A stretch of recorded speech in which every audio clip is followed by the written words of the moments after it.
Welcome everybody. We're here with Dr. Villarreal, and his practice is called Biodental Healing in Thousand Oaks, California. And I've known Dr. Villarreal for more than 25 years, and I've gotten to know his practice and the way he works. He's also an author, and he has his own dental products called Estrella. They're quite amazing. I use them with my family.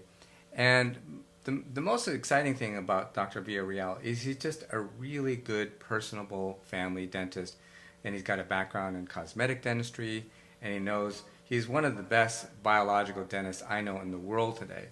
And so we're just really, really honored to have you here today, David. Thank you. And it's one of my most exciting subjects to talk about, because I get so many parents who come to me and say, we tried IVF and we tried all these different things and we spent $80,000, and then they go to someone like you and you treat them and go, oh, it's just had a gum infection, tooth infection, boom, they get pregnant. I mean, how does that happen? I mean, tell me more about that. It's interesting. I've been in practice for 30 years now, and I went to a very conventional dental school, USC.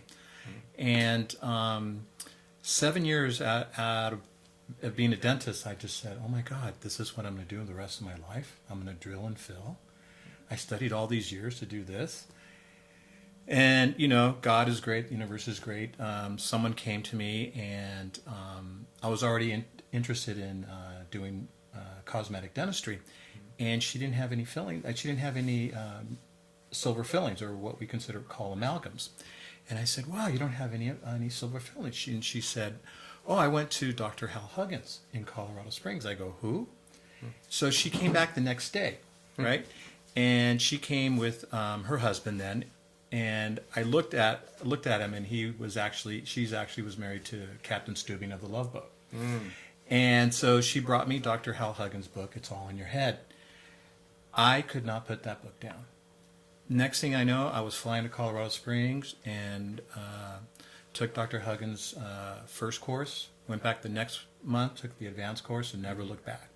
And back then in the early 90s, they were coming after us, dentists who weren't poisoning people, basically. I remember those days. Yeah. Not putting amalgams in, right? But I couldn't turn my back. There was just so much information, mostly again from Europe. And so as I started to practice mercury-free dentistry using Hal Huggins' protocols, I never really understood the whole thing about the pregnancy thing. So in my first 10 years of doing this, I had a handful of women come to me after removing their mercury fillings. They just wanted their mercury fillings out. They would come to me and they said, we weren't even trying to get pregnant because we gave up. And all of a sudden, they removed the mercury fillings out, and guess what? They got pregnant. So I was like, wow, this is really true.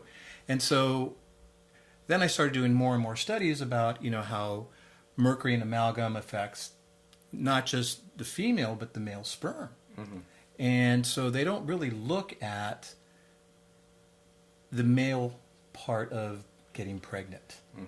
They kind of just forget about that. Very important. So, I always, if somebody really wants to get pregnant and have a healthy baby, I really recommend that they both, the husband and wife, get rid of gum disease and get rid of any heavy metals in the mouth a year before conception. So that's a little short story about that. I couldn't agree more, David. And also, we were talking about this before, how, a lot of people will hear that they have a mercury amalgam problem and they want to get them out, and they go to a dentist and they get even sicker because the dentist isn't properly trained. Can you talk a little bit about that, why that's so important as well? Very much so. For example, in our practice, if a patient should really educate themselves before they choose the dentist and ask certain questions. For example, do you have an ionizer in the room? Okay, because when you're drilling this out, you're going to get free radicals of mercury. You want that ionizer to pick it up. Do they have a special suction that looks like the trunk of an elephant? Okay, do they use a rubber dam to isolate the areas? Okay, are they completely draped? Okay, are they using intravenous vitamin C? That is huge. Not many practices use that. I have a naturopath next door to me who actually does that for me, because you want the vitamin C to help in chelating, but it also helps in removing free radicals. It's an electron donor, whereas mercury and other heavy metals are electron scavengers. They just steal them. So you want something in that to help do that. There's also something called sequential removal. And this was taught to me by Dr. Hal Huggins. You have a mercury filling, which is dissimilar metals with 50% mercury, in a base of water, which is saliva. Okay, so if you go and touch it with this electrical probe, this little voltage machine, it'll give you a discharge like the flash of a camera. So what Dr. Hal Huggins found out is if you remove the highest negative charges first, or that quadrant, the patient does better. Okay, so there's all these little, that's interesting. Little interesting things that we follow to help the patient not get sick. So you use a probe to check on which teeth are which teeth are releasing more mercury. interesting. Okay. Or, for example, a lot of people don't understand that their porcelain crowns have metal underneath them. Okay, they say, "Oh, no, I don't have any mercury fillings. I have metal. I have porcelain. Sorry." Right. So you go to touch the metal of that porcelain, and you'll get a discharge. Most of the time, it's negative charge because it's nickel based. Okay, so you got mercury as the worst metal on the planet. The next, right below it is nickel. Nickel is carcinogenic. Okay. Yeah, it damages cell membranes. Right? Yes, very much so. The other problem, and let's say they say, well, I have this gold crown. I don't have any mercury. Gold in itself is too soft. So they have to mix it with different metals to make it stronger. You can give the patient the look of gold, and the gold can range from 20% up to 90%. Okay, so they'll put cadmium in it, palladium, iridium, Really? silver. Cadmium? I didn't know that. Yes, Wow. all these things. Okay, like in Germany, they have banned gold. They have banned gold alloy that has palladium because they have found a lot of people allergic to the palladium. So sometimes the gold crown will test negative, and it may be a good gold crown, but there's mercury underneath. Because the way they taught us in school, when someone needs a crown, it's got a big filling, right? So they teach us to drill it down to a thimble and leave the mercury filling as a base. So you're covering the mercury vapors. They got to go somewhere. There was a study done in the 70s in Germany where it actually comes out through the roots into the lymph system at a concentration 1,200 times more. 1,200 times. 1,200 times more. Wow. So it's actually worse to have that covered. So, we explain all this to the patients. And the other thing is, they'll go to a dentist who said, okay, I'll take your mercury fillings out. And the patient doesn't understand not all materials or all white materials are created equally. So we really recommend our patients to do what we call a blood compatibility test. There's nothing in dentistry that's non-toxic.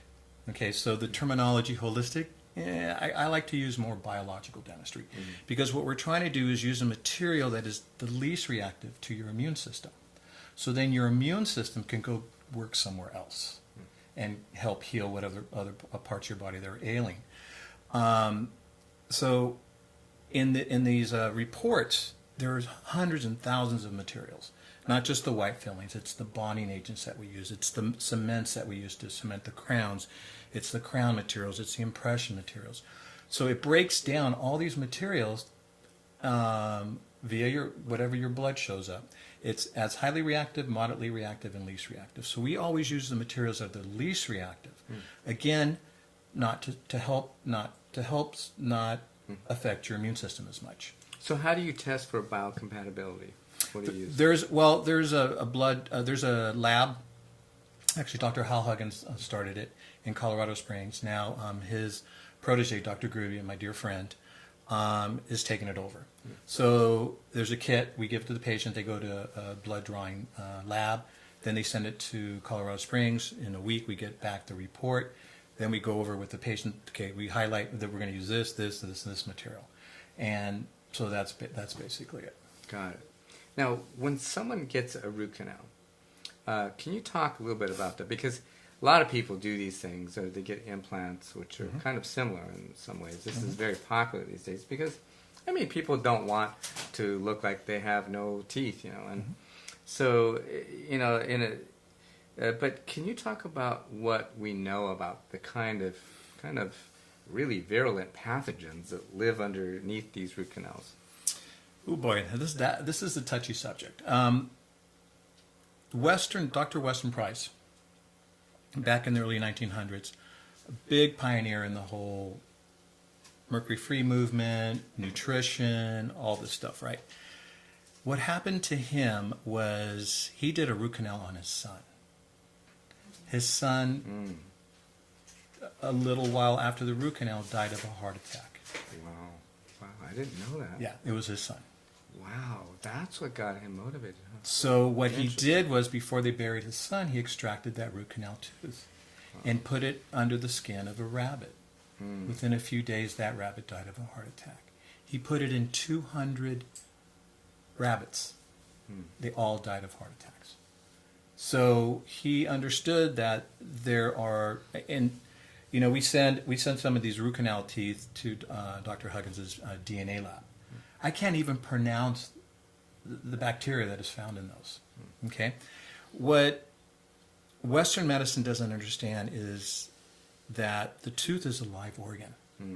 You know, it has nerve and blood supply to it. It's got fluids going in and out all the time. When you take the nerve out, when people say, when people say, "Oh, I don't have a root," it's like they still have the root. It's the nerve in the root that was removed. Okay, so you know they clean it out and they fill it up with the rubber material. One of the problems with the rubber material is it's orange. The reason it's orange is because they put barium in it, so it can show up in an X-ray. Okay, so now you're dealing with barium, right? But the problem is they'll fill the canal vertically, okay, the length of the root, blah blah blah. But there's all these little lateral accessory canals that the bugs are still there, okay, and so those little bugs go out to what we call the periodontal ligament, which is like the ligament that supports your tooth to your bone. So all of that little bacteria is sitting around there and traveling all over your body. So they can never completely sterilize a root canal tooth. Now they'll say, well, they'll look at a two-dimensional X-ray and they say, well, there's nothing wrong with this. Okay, but you're looking at a two-dimensional X-ray, diagnosing a three-dimensional object with a two-dimensional X-ray. You don't know what's going on there. There are many times that I've extracted a root canal tooth. There's the two-dimensional X-ray looks great. There's always a lesion underneath. Interesting. I always wondered about that. Yeah, because sometimes people will say, "Look, I know something's wrong with my tooth." They go to the dentist, and I said, "The dentist says everything looks okay." But you're saying that that's because of you can't see everything from this whole three-dimensional point of view. You can't see it with an X radiographically or with until you extract the tooth, send it to a lab like the DNA lab, and see actually what bacteria is actually involved there. So again, you know, people don't want to lose their teeth, and I understand that. But then again, where is that tooth in relation to your meridians, which is your Chinese energetic pathways? Okay, Western medicine decapitated you. They put the dentist over here, you got the physician over here, right? Right. But you understand that Chinese medicine's been around thousands of years. They understand the body much better. So they understand that we're basically a computer board. Okay, so we got all this chi energy, right? So yeah, they understand that the head's connected to the body. So what Voll did back in the 50s, a German scientist, he correlated using the meridians each tooth to different organs in your body. So when I got into this in 92, it's like, yeah, whatever. You know, I was totally into, let's get mercury out. You know, I saw the Swedish studies and all that. I'm like, okay, no more mercury. But then I was just, I start little by little. I started like, okay, I'll take this, you know, extract this tooth, or, you know, take this crown off or this, and I would follow the meridian path, and then I would ask my patients, hey, did this area clear up? And they're like, yeah, what's going on with that? So then I really started believing, each tooth is related to different organs in your body. So that being said, you know, you have these root canal teeth, and people come in and they say, you know, I have this problem, blah, blah, blah. And, you know, sometimes we'll take the tooth out, they'll get better, sometimes they won't. But there's a big factor in this. It's a whole different paradigm shift in that I try to teach my patients is they need to become responsible for their health. Okay? Very good point. The American people want a pill. Give me a pill for this. Give me a pill. They don't want responsibility, right? So I'll sit down a patient, whether it's removal of mercury fillings, whether it's dealing with their gum disease, whether it's dealing with crowns, root canals. There's never a guarantee. What I'm going to do is going to improve their health. I tell them that what I do is help them improve their immune system, but it's up to them, to follow up with proper diet, emotional changes, environmental changes. All these things play a huge role in their overall health. We're just a piece of the puzzle. What I'm trying to do is not suppress their immune system as much. I want to help them improve their immune system. Got it. So the whole root canal issue is a big controversy. Does it help? It doesn't help. Each individual is different. Going to answer your question about implants, you got the titanium implants. Everyone's implant happy now. Okay. Yeah, you extract a root canal tooth or a bad tooth and you put an implant in. It's not going to decay. It's not going to have any tooth pain, any of that stuff. What I did notice... Dr. Bell, we're going to take a break and then sure. we're going to come right back. Okay.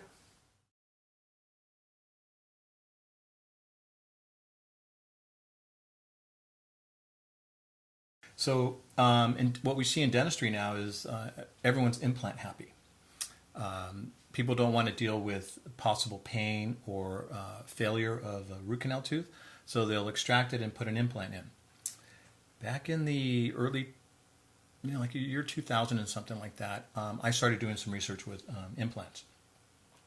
And I found a study in Germany that found that they were finding titanium in the lymph nodes of patients with implants. So I asked Dr. Huggins about it, and he goes, "Oh, no implants. Forget the implants." So I started doing more and more research. And some of my patients wanted implants, and they already had autoimmune diseases. So I would, I never tell a patient what they should or shouldn't do. My education, my responsibility is educating the patient and allowing them to decide. And they'll go, "Well, what would you do?" I said, "No, you have to go within yourself and intuitively decide what's best for you. But you need to educate yourself on the pros and cons of everything." It's not like when my parents were, when they were, they'd go to the doctor in the 60s or 70s, whatever, and they'd say, "Oh, the doctor said to do this." I go, "Do you want to, you should get a second opinion." "Oh, no, he's right." I mean, no one ever questioned it. Yeah. Now, because of the internet, I think it's helped a lot of people because they get to see the pros and cons of what's the best step for them to improve their health. So, I never really did implant. I don't do implants in my practice, but some patients want them. So I had gone to this international conference in Century City, not knowing really what it was going to be about, and it was all European and Japanese speakers, dentists. And it was all about the zirconia implant. And I'm like, what? And the success they were having in Europe. So, people say, "Oh, no, it's a zirconium implant." No, it's zirconia. It's extracted from the zirconium, but it's a non-metal implant. Okay? So, going back to the meridians, okay? Now, is zirconia like a diamond-like kind Exactly. Exactly like that. So you're going to implant this into the jawbone, okay? The problem with implants now, you look in the LA Times and you'll see, "Get an implant and a crown for $700 something." Who knows where that titanium implant is coming from? I'm sure most of them are from China. Who knows who controls all that, right? So you're putting these titanium implants in the jawbone, you're going to get a blockage of that meridian, that energy, that chi is going to be blocked. What I have found, speaking to certain naturopaths that do energy testing, they've found that the zirconia kind of short circuits along that, but you still get energy flowing. Now, I don't completely understand that, but that's what they tell me. So I'll have, if a patient's really insistent about having an implant, I'll have them get tested energetically to see if the titanium's better or the zirconia. And sometimes it's the titanium's better than the zirconia. Again, it's what is best for your body. It's not the same for everybody else. And so people really need to understand that. Because, going back to the biocompatibility stuff, the dentist will use a composite that he's used to, or he went to a dental course and they promoted this product. They're going to use that one. Okay. I hate to say this, but what's happening in dentistry today is what has happened to the pharmacists. Okay. It is becoming corporate dentistry now. There are corporations. There's one out here in Orange County. They're based out in Newport Beach. I won't mention their name, but they have basically McDonaldized dentistry. They're all over the place, and they look like private practices. But what's happened is these young dentists are coming out of dental school. They're in so much debt that they can't afford to buy a practice. So they basically partner up with these corporations, and corporations run them, of course. And it's all about do as much as you can, try to upsell, blah, blah, blah, blah, blah. So they're not concerned about biocompatibility. They're not concerned about proper removal of metals, all this stuff. So again, is their price point lower in general? Their price point tends to be, it does tend to be lower, but a lot of these try to upsell, so they end up spending more money than they thought they would have.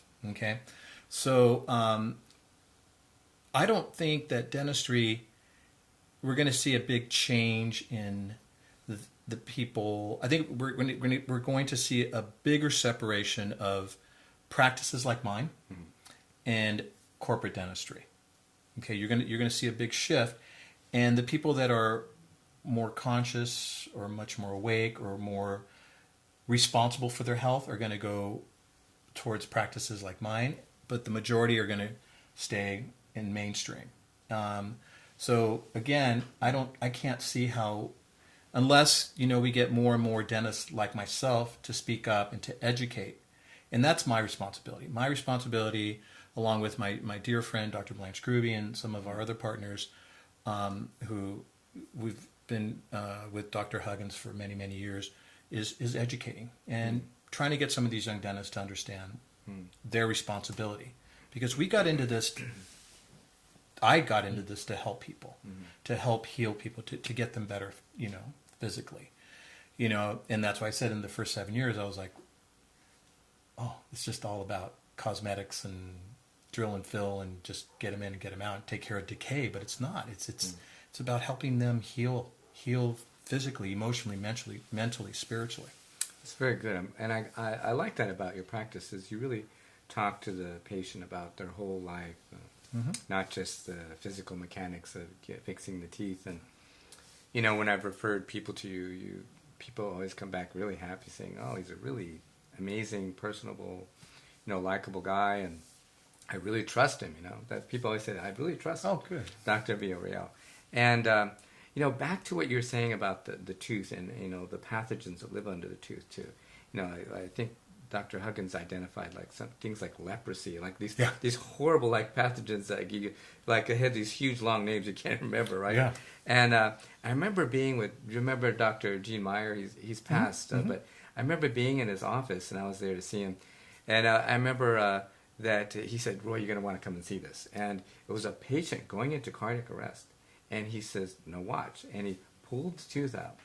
And in that very moment he pulled the tooth out, stopped. The cardiac arrest stopped. And he says, that's what we're talking about. And I was like, it's the first time I actually saw that live. And I'm like, it was very powerful for me because he had told me about this and I heard it. But, sometimes you think, well, maybe they're exaggerating a little bit. But it was so dramatic and right there. I mean, you must have seen some cases like that where you... I see it every week. Yeah? I see it every week. I'll have patients come in for what we call full revisions. And it's not just removal of the mercury fillings or the mercury fillings in the metal crowns. Sometimes if the patient wants, it's removal of the root canal teeth. But another big factor is what we call cavitations. Okay, and people don't understand what cavitations are. Usually they're in the wisdom teeth areas. The problem is the way we were taught in school, when you extract a tooth, is once you extract it, use a hand instrument to clean the socket out. Okay? And then suture it up. Mostly now they're scraping it open and putting in cadaver bone. Well, Dr. Huggins' lab, Dr. Gruby gave Dr. Huggins the most expensive cadaver bone.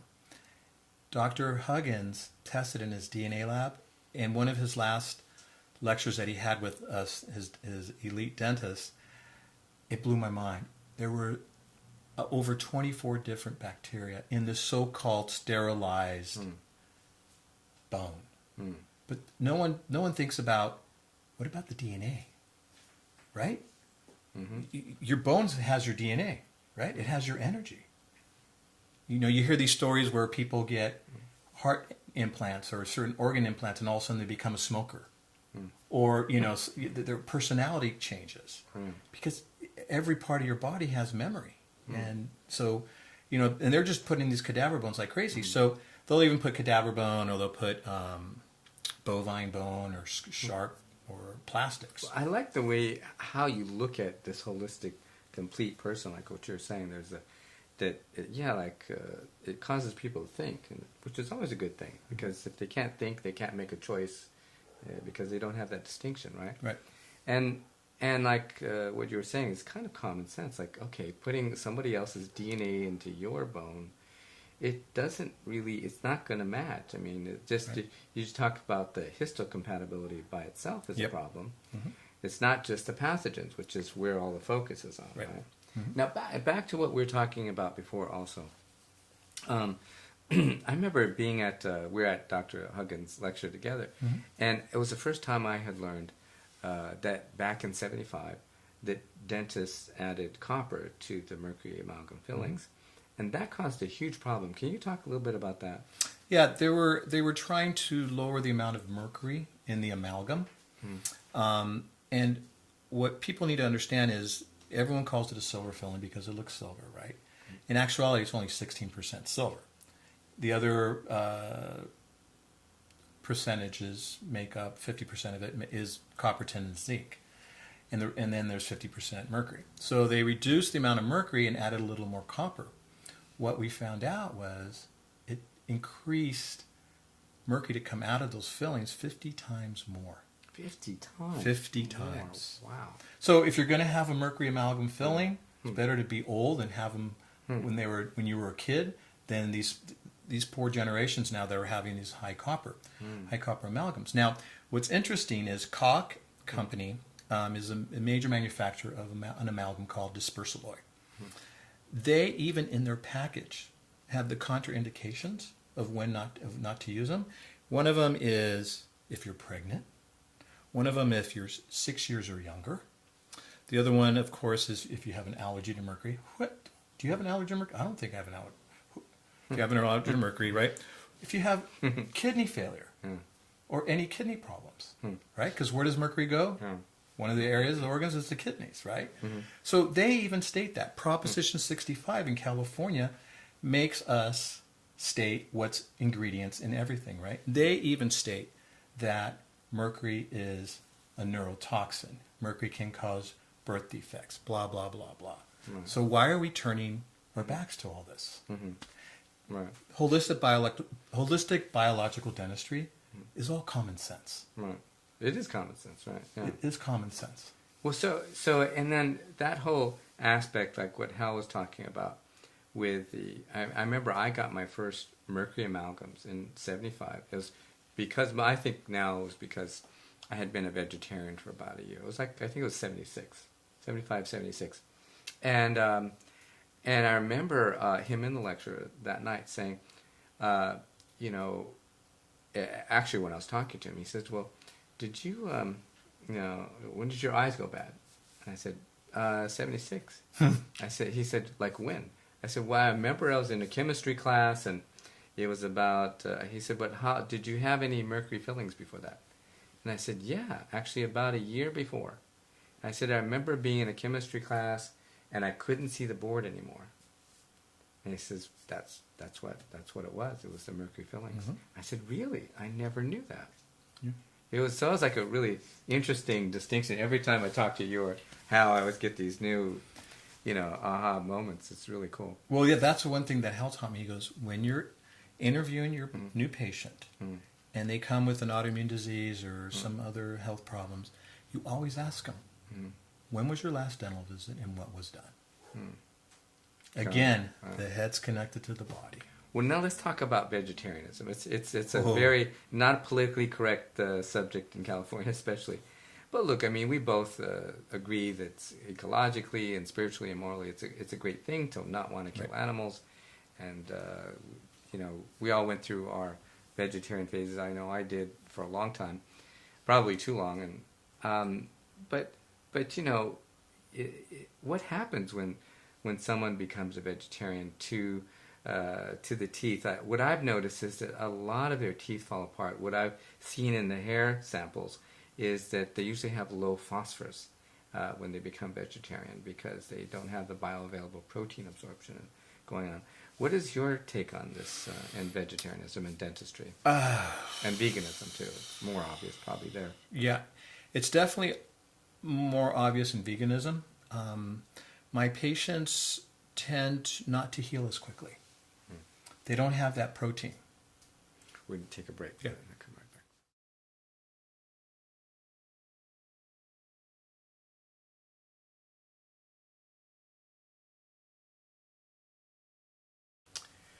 So here we are back with Dr. Villarreal, and we're going to talk now about vegetarianism and veganism and dental health. Now, Dr. Villarreal, we see a lot of cases where people have problems with their teeth after they become vegan or vegetarian. I know I certainly had dental problems soon after I became vegetarian, within a year. Is this a common problem? And also, like, we notice that they have lower phosphorus levels in their hair, for instance. Is this a common problem with vegans and vegetarians? In my practice, I've noticed there's a huge problem in the healing phase of any type of dentistry that we do on them. They take longer to heal. They tend to have more sensitivity with their teeth. And the enamel just doesn't look as healthy. I can only speak for myself. My blood type is O positive, so I need to eat red meat. And I don't really care for red meat, but I know if I don't eat it once or twice a week, mentally, I don't feel as sharp. I've noticed the same thing. And I feel more sluggish. So, I think everybody needs to have some type of fat from animals. It's just to heal. And now, and did Weston Price discover the same thing? This very similar thing? Yes, very much so. I don't know much about it, but Weston Price was definitely into that. I know that Dr. Hal Huggins, big advocate for red meat and in the diet.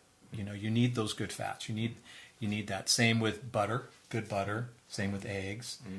Eggs and butter have gotten such a bad rap, right? Right. And you need all that for healing purposes. Especially I've seen it in dentistry with my patients that have some type of autoimmune disease. The ones that aren't vegan or vegetarian, it's just from what I've noticed in my practice that they heal better. Interesting, yeah.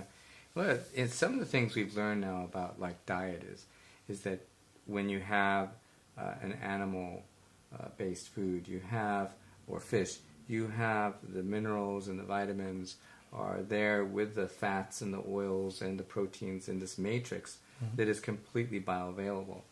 In a very different way, say, for instance, than in just plants by themselves. Although they'll say, okay, I remember lecturing about pro-vegetarianism and saying, look, there's plenty of protein in beans and rice and, these other lentils and so forth. But is there really? I mean, there seems to be a different quality to that. And as we know, Weston Price studied all these different cultures throughout the world, and he concluded he said the healthiest vegetarian culture was the northern Punjabi people, I believe. But then he said the Polynesian people were the healthiest people he could find in the world, and they weren't vegetarian. In fact, he said he couldn't find one healthy vegetarian, culture ever. And that was in the early 1900s when the soils were much more rich than they are now. Yeah, so think about that now. I mean, you have all these vegetarians and vegans, and our soils are so depleted. Even if you go and raise your own vegetables, or you buy organic, or you go to these farmers markets, what about the soil? No one really thinks about the soil and all the toxins that are in the soil. Because, you know, our teeth are made up of the same thing of our bones, like, you know, calcium, magnesium, phosphorus, boron, strontium. And a lot of people think, well, all you have to do is get those minerals in your body. But it seems like it's a lot more complex than that. Many people, like, you know, these metabolic typing doctors have determined that it's actually more a function of our endocrine and organ systems. Now, can you talk a little bit about that, how these the Germanic schools of dentistry and together with the Chinese, and I think, was it the French as well, that showed the correlation between the teeth and the organs and so forth? Yeah, that again was the one that we learned it from was a German scientist by the name of Voll in the 50s. And they have found that whether there's decay, whether there's, well, let's touch periodontal disease or gum disease. Okay, we call it the silent killer, because by the time the patient comes to us with pain because of gum disease, it's advanced. Okay, and it's so advanced that they're going to lose teeth. Okay, so we'll move away a little bit from biological holistic dentistry and just go streamline with the ADA and the AMA. They understand that gum disease directly affects the heart. You know, it makes diabetes worse. It causes an array of different problems because all that bacteria is going into the bloodstream and going everywhere in the body. So they understand that. I read years ago in the paper where I think it was Blue Cross or one of those big insurance companies asking their physicians to please check in their patient's mouth to see if they had any signs of gum disease. Because most people will go get their physical done once a year, but who wants to go to the dentist? You know, every time people sit in the dental chair, what do? They get all nervous, right? So they tend to go more for their physicals. So the insurance company was asking the physician to look in their mouth, not because they cared about the patient, but if they had gum disease, any signs of gum disease, they would ask the physician to tell them to go see their dentist for a cleaning. The only reason is because 5 years down the road, they didn't want to fork out all this money to deal with their heart problems because of that. So Western medicine's got a little bit going on, knowing and understanding that something happens here affects the rest of the body. But what Chinese, Germans, all these other countries did is they understood that if there's a problem with the tooth, it will affect the organs. So let's talk about that, because this is a very important subject. I mean, there's so many people who we've heard about, like famous baseball stars, and they drop dead on the field. They're only 26 years old, and people say, "Oh my God, how could they die so suddenly? They were perfectly healthy and strong." And then you see a little kind of small article in the sports page like 2 weeks later saying that he had dental work 2 weeks before. And so isn't that a kind of where there's a septicemia in the blood from the infection? Can you talk a little bit about that? A lot of people aren't aware that it can go in and cause damage to your atrial valve and so forth. Right. Well, the thing is if there's an infection and it's not treated correctly, you will get septicemia. The patients will go into shock. People, like you said, death will be, they'll die, right? Wherever they're, because again, the heart is one of the areas that attracts a lot of the bacteria from the mouth.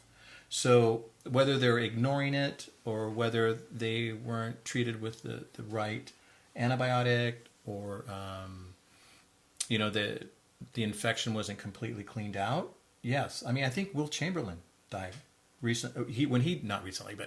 When Will Chamberlain died, he had recently had a dental visit, and that was a big thing.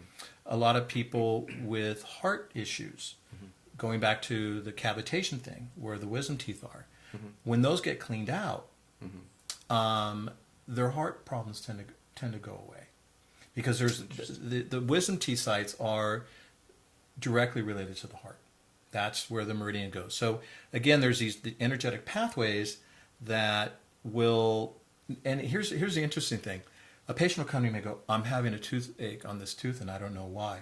We'll take an x-ray, we'll look at the tooth. There's nothing wrong. It's never even been drilled on. And I'm just like, so I'll pull out my meridian chart and I go, you having problems with these organs? And they go, yeah, I have a problem with this one. I go get it fixed and your toothache will go away. Sure enough, boom. Interesting. So it works both ways. Now, do you ever get any cardiologists who say, yeah, go get your teeth fixed? No. Interesting, because they don't look at it that way. No. I just, I just hear from my patients that, like, a lot of times when my patients go through the revisions, I do a lot of this under conscious sedation. Mm-hmm. And, intravenous vitamin C the day of, intravenous vitamin C the day after, with acupressure massage. Because what the acupressure massage does is it realigns all the meridians. Mm-hmm. Okay? But they'll come back the next day, rosy cheeks, pink color. It's amazing. Just the next day, they're like so different. Wow. And it just, and that's what I love about this. It's like they're so grateful to start feeling better and better and better and better. And it's multidisciplinary. You have a role in it. I have a role in it. They have a role in it. Their family has a role in it. And so everybody has to be on board. If not, it's not going to work. Now, what do you do if, say, somebody has a root canal or an implant and they say, well, I can't afford to get it changed yet. What do I do in the interim, Dr. Villarreal? I mean, do I do oil pulling? Do I use special kind of like tooth oil with like clove and eugenol and tea tree? What do I need to do in the interim? Oil pulling's great. The thing is, when you have a root canal tooth or you have bad bacteria in your mouth, well, because there's good and bad bacteria, right? Mm-hmm. The bad bacteria builds what we call a biofilm. It's an exotoxin, which it kind of surrounds itself. It's got this Superman power where nothing can come and penetrate it, right? This bad bacteria. Well, one of the reasons I developed my own mouthwash and toothpaste was because I became very frustrated with what was out there. And with all my studies, I found out that one of the things that penetrates these biofilms is essential oils. Okay, so essential oils will penetrate in there and basically kill it. But it's not going to kill the good bacteria. Okay, so you got all these Listerine scopes, all these things that will wipe out good and bad bacteria, right? Same as antibiotics do, right? But you want the good bacteria to still stay in there and do what they need to do. So I highly recommend an essential oil-based herbal complex toothpaste, mouth rinse. Use it rinse with it, do all that. Water picks are amazing because it actually gets underneath the gum. But if you put some, diluted essential oils, mouth rinse or something like that, it actually gets in there. And there's actually scientific studies to show that there's a reduction in what we call the periodontal pockets. What that is you lose bone from gum disease. So, you start to get that. And so what the essential oils do is they actually stop it. Okay. And a lot of people will buy floss because it looks great in their medicine cabinet, but they don't use it. People are too lazy, right? They just don't do it. So, the studies showed that it actually doesn't take the place of floss, but it sure helps a lot. So I highly recommend that. The essential oils also infuse the mouth with oxygen, which again is only killing the anaerobic, the bad bacteria that causes gum disease, decay, bad breath, but it leaves the good bacteria. As our skin dries, you see everyone lotioning up as we get older and older, right? Well, the essential oils also keep the mouth moisture, keep the gums nice and shiny, and it's been proven to be the best thing for dry mouth and halitosis. What do you think about brushing your teeth with things like nano silver or micellized vitamin A or anything like this? The only thing that concerns, and like nano silver or something like that, is if they have mercury fillings in their mouth. What does that do? I have no idea. So you don't know how that would interact? Well, I don't know. Could release. It could release more. I don't know. It's kind of like those ionic toothbrushes. Right. I don't know what it's doing to the metal in the mouth. Right. Now, let's talk about how you know, if you look under a microscope after you swab someone's gums, Oh God! and you see the spirochetes, Right. there's people get horrified by what they see, right? Right. And those spirochetes, like a little shark, and they're gnawing at your gums. I mean, and then you do the water pick. They do it for like say 2 or 3 weeks, and go back and it's gone. Yeah. It's like, is it that simple? I mean, It is that simple. wow. Yeah. My lovely hygienist, Gail, I love her dearly. She's my first hygienist that is spiritually minded, does Reiki, Wow. just a doll, right? I hear her all the time in her room, buy a water pick, buy a water pick, buy a water pick. And I've never had another hygienist ever promote it as much. And our patients are so much better by just using the water pick. That's very important. And I have visually seen that. Very cool. Yeah.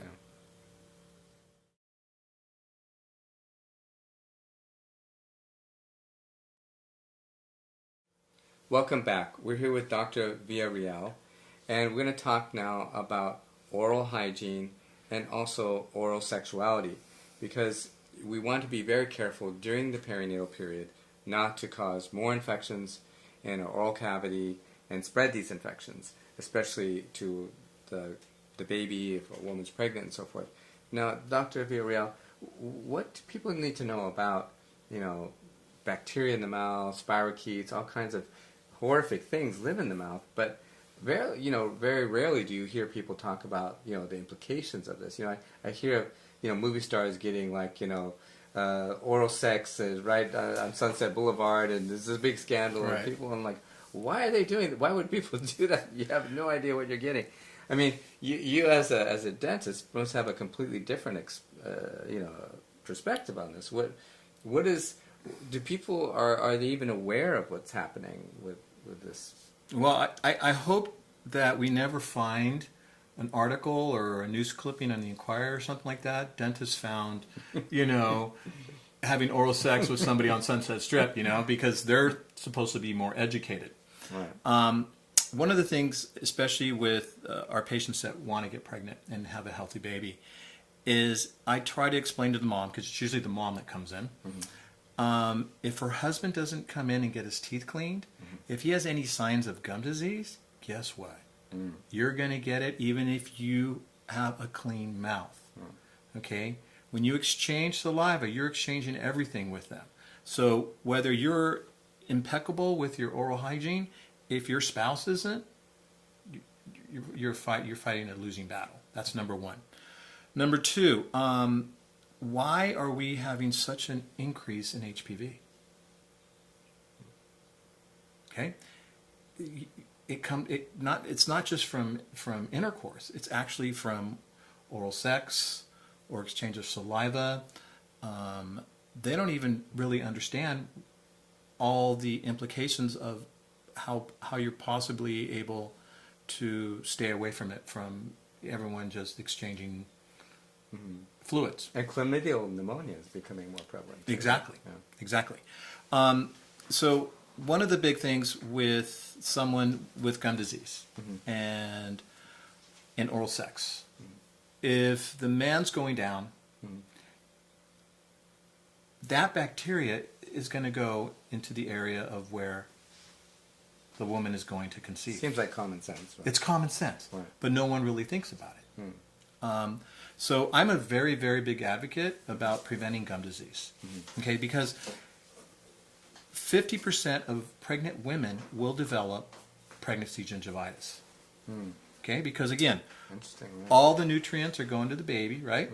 So if they're not impeccable with their oral hygiene, then they're going to get it. If their husband isn't, the husband has to take responsibility with this too. You and I were discussing earlier how the male tends to not really play a major role in the whole pregnancy and and all that, and the responsibilities. Right. So it's not just cleaning up the mercury from your mouth so then you can have better sperm, cleaner sperm. It's also cleaning your mouth up.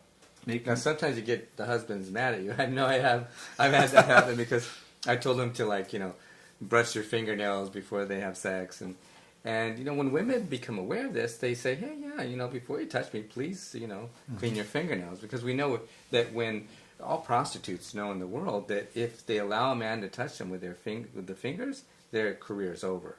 And so I said, when you look at the research, it's pretty horrifying. And so I said, now I'm very gentle, much more diplomatic than I used to be in the beginning.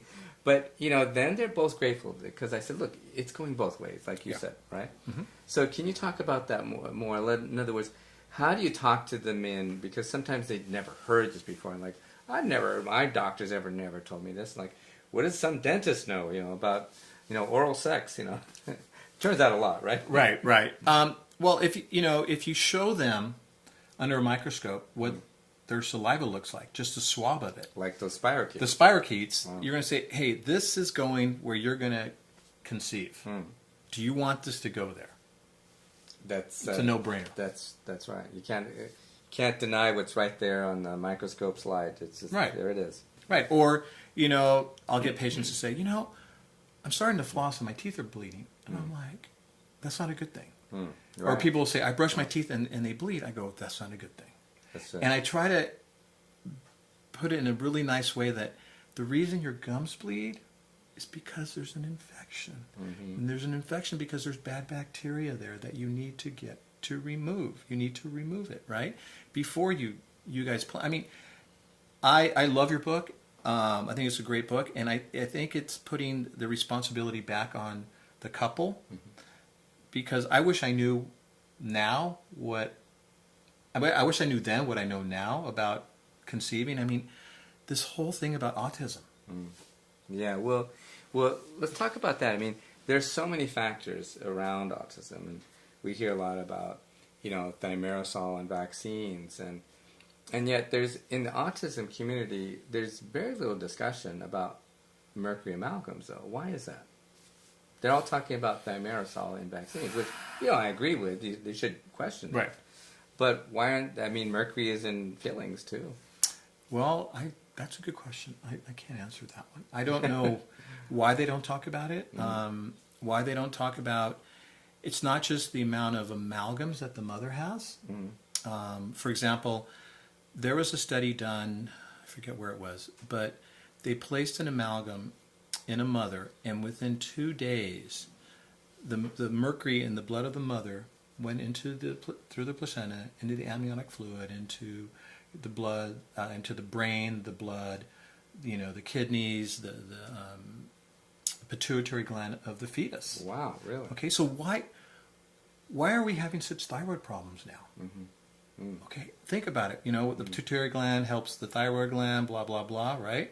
So I call it a poisonous pedigree. It's not. Let's say the mother didn't have any mercury fillings, but her mother did, and her mother did, right? So it gets passed on. Yeah, it's generational. It's generational. Now, what about men? Because they think, like we were discussing earlier, like how much mercury or heavy metal is going to hitchhike on a sperm. They think it's all about the woman because she's the one that's going to get pregnant, and gestating and so forth. And there's a point to that, but how come, what do you say to men out there that are future fathers about the importance of cleaning up their bodies of these heavy metals, especially mercury, before they conceive? What men don't realize is that there's heavy metal that's carried in the sperm. They've done studies showing in ejaculation in the semen and in the sperm that they have found mercury and other heavy metals. Again, like cadmium, iridium. Again, that's coming all from their mouth. A lot of infertility is caused by the man, right? It's limited how much the sperm could carry or hitchhike on the sperm, right? But isn't there damage there from these heavy metals? Well, I'm sure there's damage, but one of the things that it affects the most is the motility of the sperm. Okay, so like selenium it helps the sperm to be healthy and to be very mobile and fast, right? And if you have amalgams in your mouth, the selenium is no longer helping the sperm because it's dealing with the mercury that's coming out of the fillings. So the sperms get slower. Okay.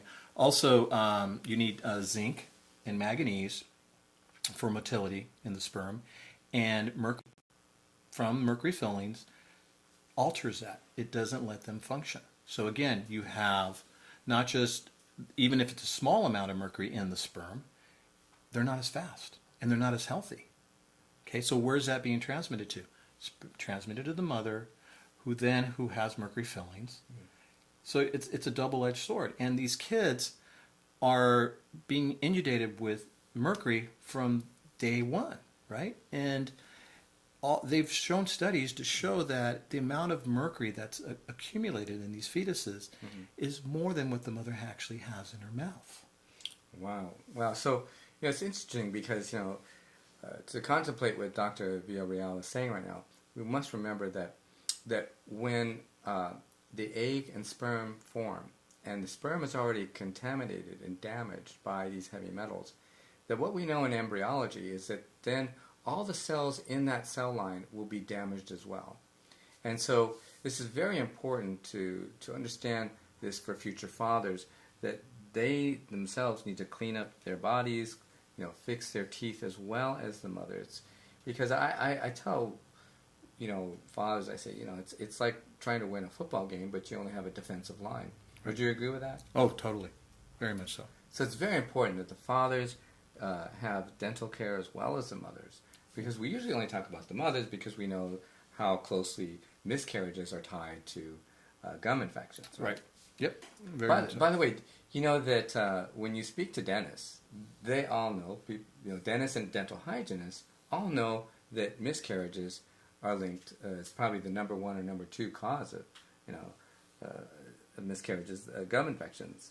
And when you talk to OBGYNs, they don't know this. Now, why is it that there's this huge disconnect in the communication? Because you think that OBGYNs would know this. And I remember speaking at a conference. In fact, the OBGYNs questioned me and said, come on, we would know that if that were true. Do you have anything to back up what you're claiming? And I was laughing. I'm like, you got to be kidding, Right. I said, I should just come to to my table and I'll show you the research. And they were shocked. They said, you mean dentists know all this? Then I said, you guys just need to talk. Come over here, and I introduced right. And they were just there for hours. I didn't know this. Why is it that OBGYNs don't know this kind of dentistry? It's because dentistry is not valued as much as so-called medicine, even though we're in the medical field. Again, we have decapitated the patient. Medicine is no... Separated the mind and body. And separated the head from the body. Funny. And medicine is so subspecialized now. There's no Marcus Welby, MD, right, who takes care of everything, right? You got to go to this one and that one, this one, that one. And so that even makes it less understood that the head's connected to the body. But, talking about, all the scientific proof to show gum disease, with preterm birth, low weight, gestational diabetes with the mothers, all these factors, right, that are directly related to gum disease. But no one looks at all these studies that were done on female dentists, dental assistants, and dental hygienists, and the enormous amount of increase of of miscarriages, not being able to get pregnant. They're working in a cloud of mercury. And suicides, too. Suicide. They're not working in a cloud. They're working in a cloud of mercury every day, right? So, they say, well, dentists have we have the highest suicide rate. And everyone says, oh, because no one likes going to the dentist. Nah, we're the Mad Hatters of this era. Okay, we work in a cloud of mercury every day. A lot of dentists, by the time they retire, they got this going on. Why do they have this going on? Because of the mercury. It's mercury. Your body can only take so much. So I think to answer your question is that medicine doesn't value dentistry as a partner in health. So it would be good for them to communicate a little bit. Very much so. And that's where we have ACAM, where these physicians are more open-minded and they understand that it's the whole body. It's not just their part of the body. Yeah, it's a kind of a linguistic error, isn't it? It's yes. We linguistically describe different parts, but in fact there's no separation. Nope. So, well, that's wonderful. Now, if we talk about, how these different things interact in the body, one of the things a lot of people have a question about is, okay, bad bacteria is bad for gum infections and therefore your heart, your internal organs for the baby. What's the other side of that? What kind of probiotics to have, like in your mouth and your oral cavity and your throat and so forth? I'm not very well knowledgeable about probiotics. I take them every day, but I have a practitioner that helps me with that. But probiotics are extremely important. Extremely important, not just for the gut, but for the mouth. So the good germs are really important. Good germs are extremely important, and that's why sauerkraut and sauerkraut's things like that. Sauerkraut's amazing. Yeah. I eat sauerkraut every day. We used to make fun of the Germans calling them krauts, right? Right. Yeah. Turned out that they were on the right track. Yeah. I mean, and now you see a lot more sauerkraut out, like in Whole Foods and all these health food stores, because they understand that. Yeah. Interesting. No, probiotics, I think, has been misunderstood for way too long. Would you say that it protects against gum infection? Oh, it protects against gum infection. It protects against decay. It keeps the mouth moist. It's a very, just like you need it for the gut, you need it for the mouth. Now, when someone has a bad breath, what is that caused by, usually? Not brushing their teeth. No. Part of it is not tongue scraping. Okay? If you think about it, some of it is digestion, of course. Okay, so, if they have problems with their stomach, of course that's going to come back up. Big problem is not tongue scraping. People will say, well, I brush my tongue. That doesn't do anything, okay? Because you think of the tongue, you think of the top of your tongue like a bed of mushrooms. That's what it is, okay? So all this bacteria gets stuck under the head of the mushroom. So when you're brushing it, you're just moving it around. And some people don't even brush. But if you scrape it with the tongue scraper, the amount of stuff that comes off your tongue is just appalling. Interesting. Now, who originated tongue scraping? I heard like yogis do this a lot. But who else? Anybody else? No, where did that come from? I have no idea where that came from. That's a good. I'll have to check that one out. I know yogis do it. Maybe it's one of those Ayurvedic things. Yeah. But so let's take a break.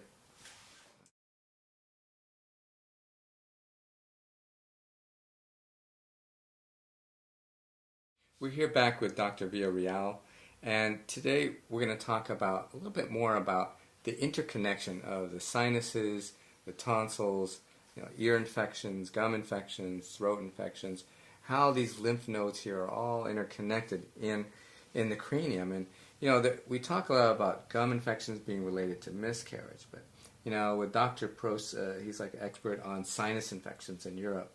He has the premier clinic for this, and one of the things I asked him, I said, well, look, if you clear up the sinus infections, won't they just come back if they have a gum infection? And he said, yes. And I talked to other dentists, such as yourself, and then you said, yeah, they're all interconnected. Can you talk a little bit about that? Because some people, like you're saying, we have a linguistic error. We say, well, I cleared up my sinus infection, so I'm okay now.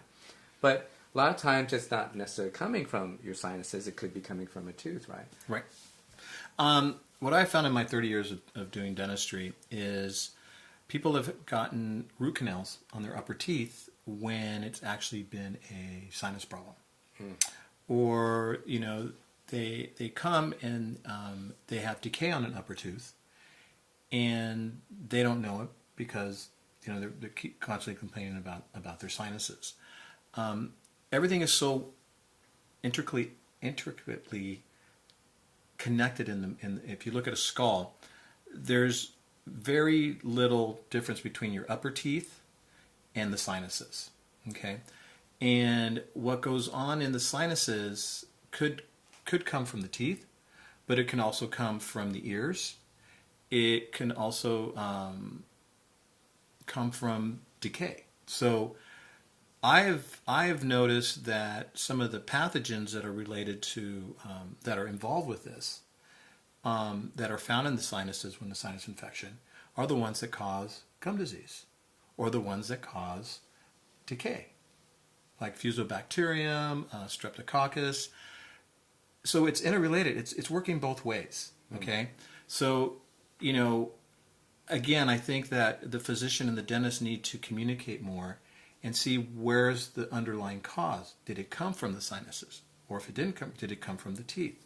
Right. Let's work together and not separate, or don't just go over the counter and take, what is it, Sudafed or something like that. and just clear it up. The American way is just to fix it fast, right? They don't want to look at the underlying cause. So they need to look at the whole picture, especially with the mouth. You were speaking about the cranium. People don't understand that skull is made out of different pieces of bone sutured together.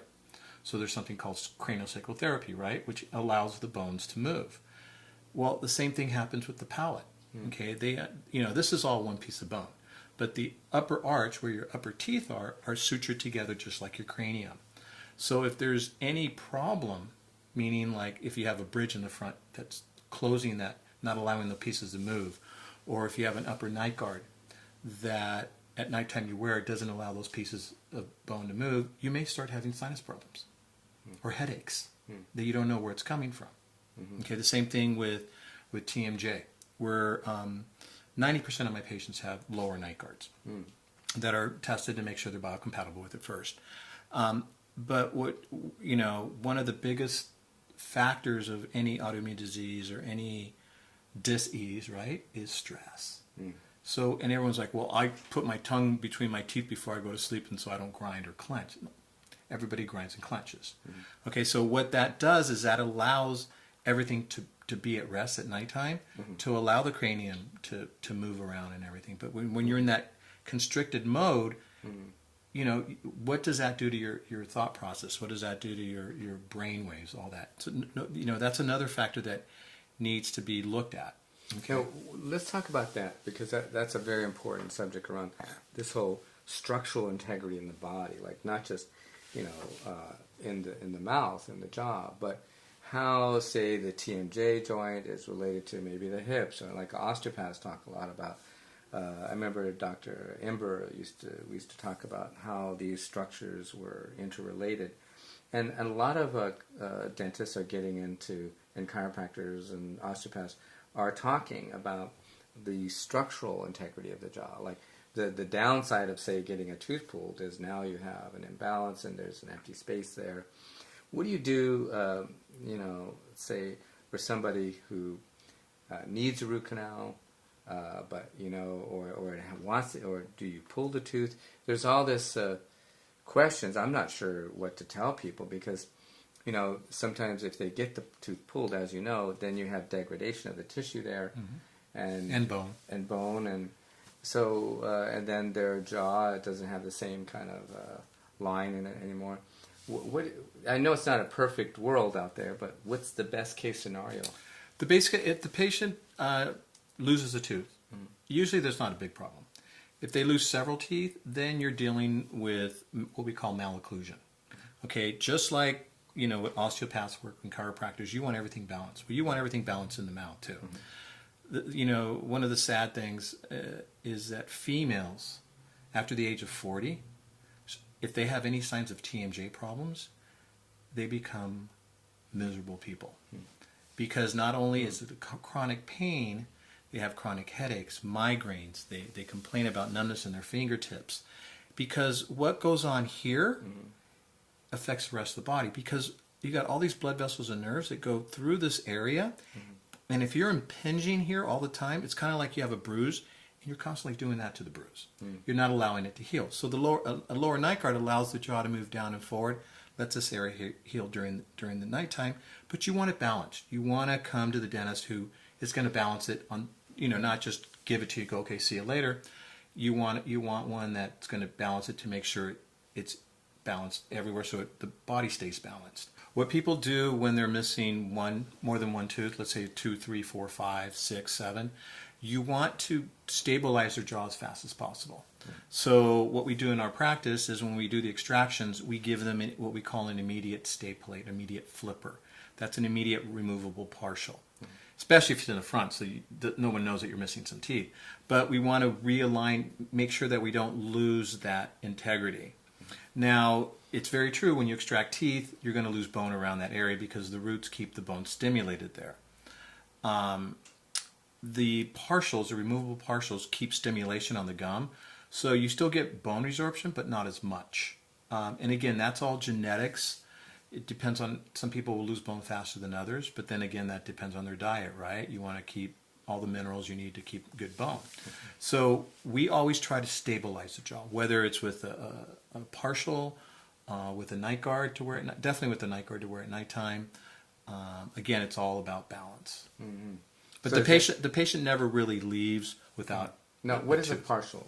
A partial is a removable appliance. It's kind of like a denture, but it's not a denture. People go, oh my God, I'm wearing a denture now. It's a partial because it's only a certain amount of teeth that are missing. Now, is it like a bridge? It's a removable bridge. That's what it's called. Okay. So in the old days, well, you still see it sometimes. People smile and you'll see a wire around their tooth. That's they have a removable partial. The partials we make are made out of nylon. You can't even tell that they're removable. I mean, people are amazed at how great it looks. Okay, so some people still don't want that. So then they'll get tested for the implants to see what implant's going to be better, knowing that later in life they may have to have them removed. I see. It's up to the patient and what their choices are. But we give them something immediately to make sure we keep everything stable and aesthetically pleasing. Cool. Okay. Thank you.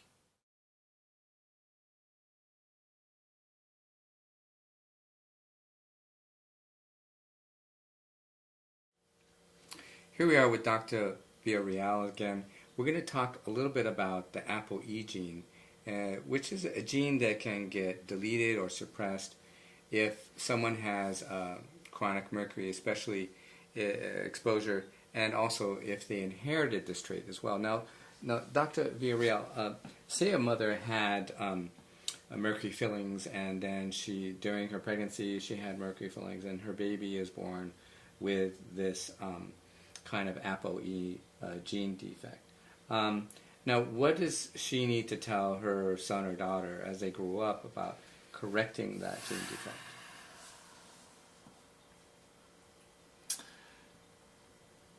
I don't know how to answer that question. I don't know either. I mean, I'm not sure. I call ApoE the body's Pac-Man. If you remember the game Pac-Man, it would go and eat these little things away, right? So you're depleting the body from being able to protect itself, right? To eat all the garbage. I think that what I would tell the child is you can't be eating junk food. You can't be drinking sodas. That's just a reality. Right? It's the reality where their body is more fragile, and they have to be really careful because when there's a deficiency or something's wrong with the ApoE, there's been studies to show correlation with cardiovascular, right? And they get heart attacks and strokes. But the big one now is Alzheimer's, right? So, I always, Dr. Huggins has in his DNA an APO test, right? The biomarker for it. And when I did it, I was really nervous because he'll break it down to see how does your body dump junk, right? That's basically what it is, right? Because the lipoprotein grabs onto the fat and then it pulls out, cholesterol from the blood, all that stuff, right? So, when I got the results, I'm just like, I closed my eyes and I just prayed, So I luckily, thank God, is normal, and I think it's called a 3-3 or something. He breaks it down that way. But if someone is a 4-4, or there's going to be complications in their life, and they just have to be more aware of. Now, can you explain what a 4-4 is? I don't completely understand it, but all I know is that the body can't dump as well. So Heavy metals. The elimination pathway is blocked in some way. Exactly. Okay. So, they have to be much more careful about getting mercury amalgams, getting sealants.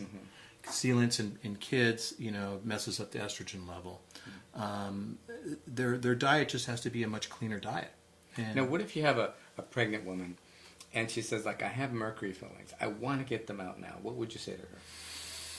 Because I don't want my child to have this birth defect, this ApoE gene. I would do what I just did, just take a deep breath. There's no studies to say you shouldn't work on somebody in their first trimester or their third trimester, but what I found the studies that I've read and my experience 30 years is you really only really want to work on them in their second trimester.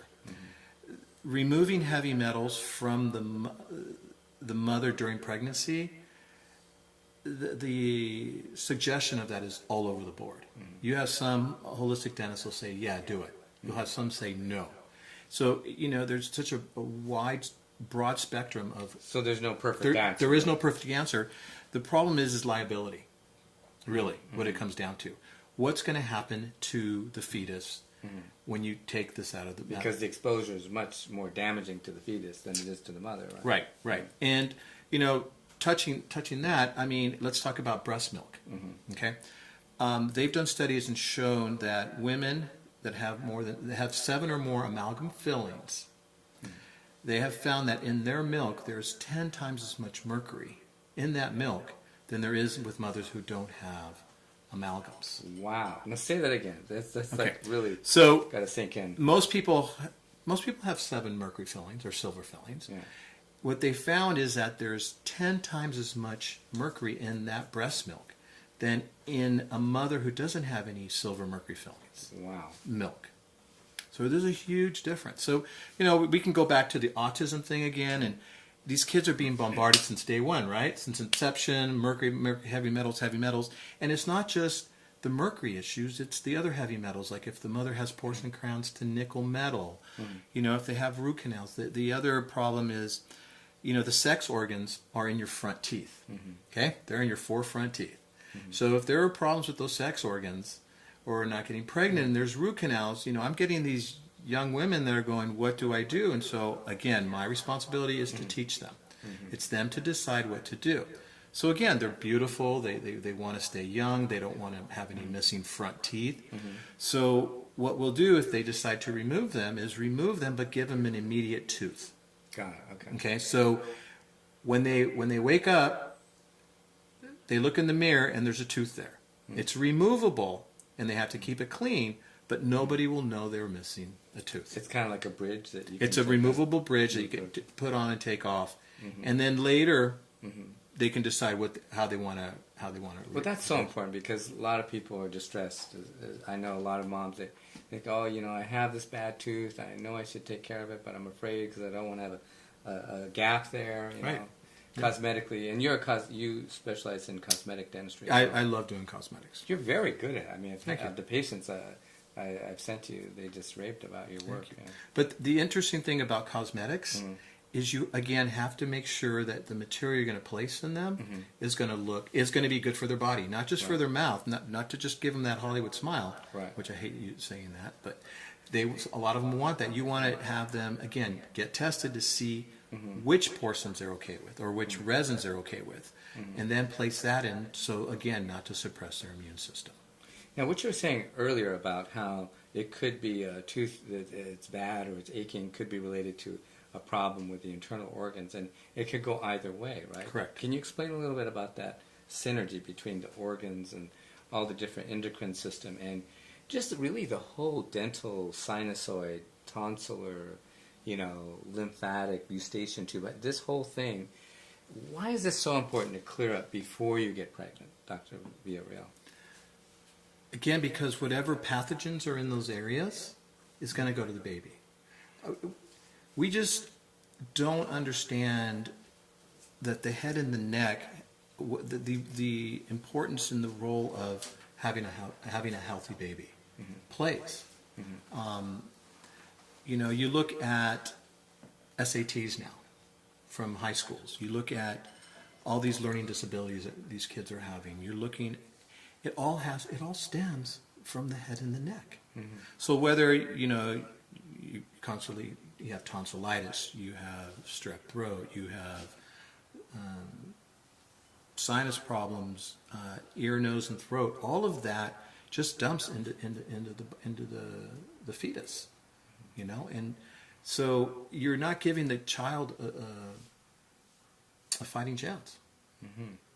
Now, when somebody has a headache and they say, I have chronic sinusitis, what you're saying is sometimes it could be, the upper jaw and the tooth, for instance, right? So say somebody is pregnant and they have an infection in their tooth. Is it safe to pull a tooth out, say during pregnancy? We're talking about mercury fillings removed. That's not so safe. That's kind of dangerous, right? Mm-hmm. But what about this when there's no mercury, but say it's a rotten tooth? I mean, it's got to come out. You do want to pull that. You want to pull that. Yeah, you definitely want to pull that. The thing is, when there's an infection in a tooth, mm-hmm. the liability or our responsibility is to remove that, to extract that infection. Mm-hmm. The problem with mercury, it's such, it's ridiculous how we are still having these conversations about a material that's over 200 years old. Mm-hmm. Why? Mm-hmm. We know it's a toxin. Mm-hmm. Why are we still having these issues? But again, there's that liability that you took my mercury fillings out, you caused the autism in my child. Right. You can't go back to the physician who gave them all this thimerosal after they were born and say you gave them autism. Because there's support within the AMA. Yeah, that's fascinating. There's no support with the ADA. The ADA won't. They're like, I never told you to put it, I never told you to take it out. They'll wash their hands. But the AMA, they'll support their physicians because they're strong. The American Dental Association doesn't support. But yet it's the same mercury, and it's still toxic to the. Exactly. It accumulates in the nervous system and the kidneys, and where else? Mercury. Pituitary gland. Oh, that's right. That's really heavy duty. And the brain. Wow. Because methyl mercury will pass the blood-brain barrier, and you have to think about it. Think about it, where the blood-brain barrier doesn't develop until what is that? I think. 6 weeks after the baby's born or something like that, or so it's not even there's no protection. Right. So these kids are they're not as smart as they could be, right?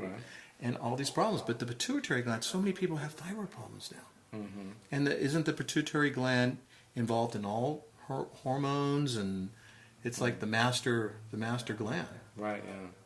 Well, it's fascinating. Well, thank you very much. This has been very informative. So, thank you for coming out here. Thank you for having me. I really appreciate it.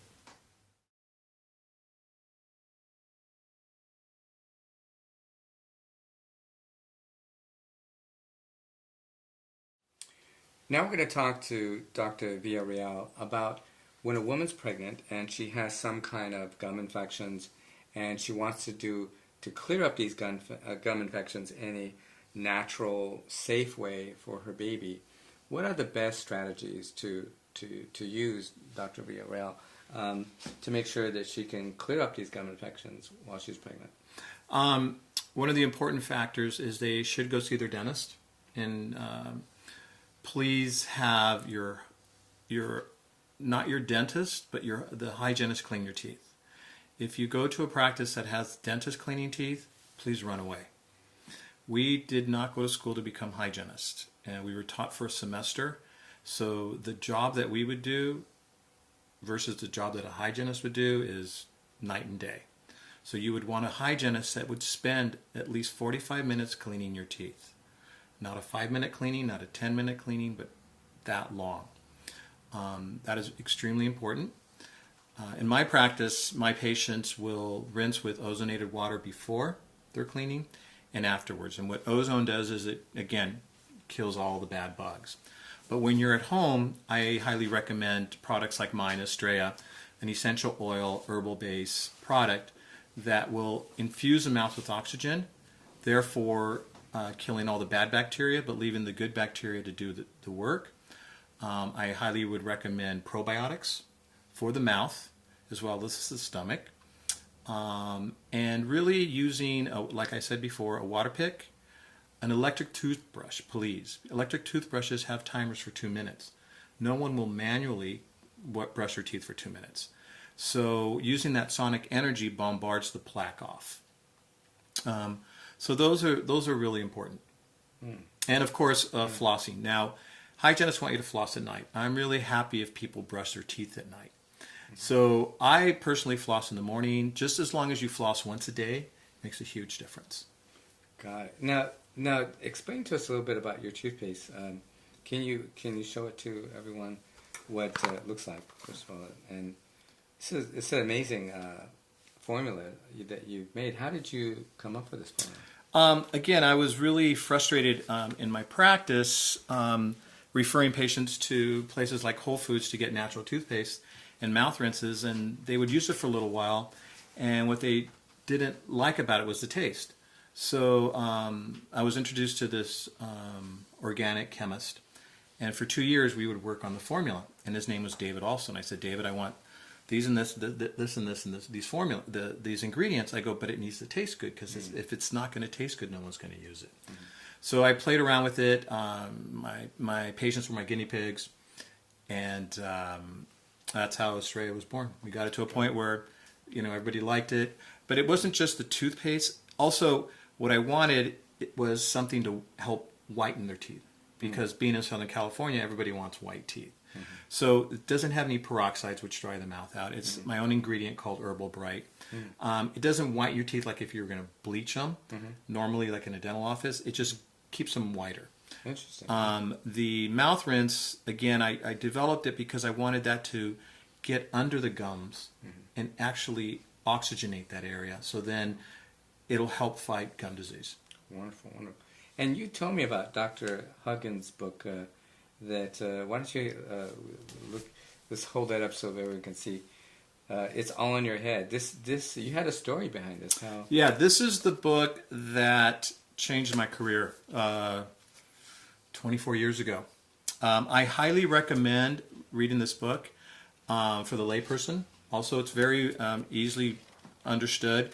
It explains a lot about why you should clean out your mouth, and you'd be better informed and have a better idea to ask your dentist about how they're going to do it, why they're going to do it, and if they're not in accordance with your philosophy, I would recommend going to seek another dentist. It educates you to better your health, because again, like you said, a lot of people will get their amalgams out and they'll get more sick, and that's very true. I see that every day. Wonderful. Thank you very much, Dr. You're very for welcome. being with us I today. appreciate it. Thank you very much.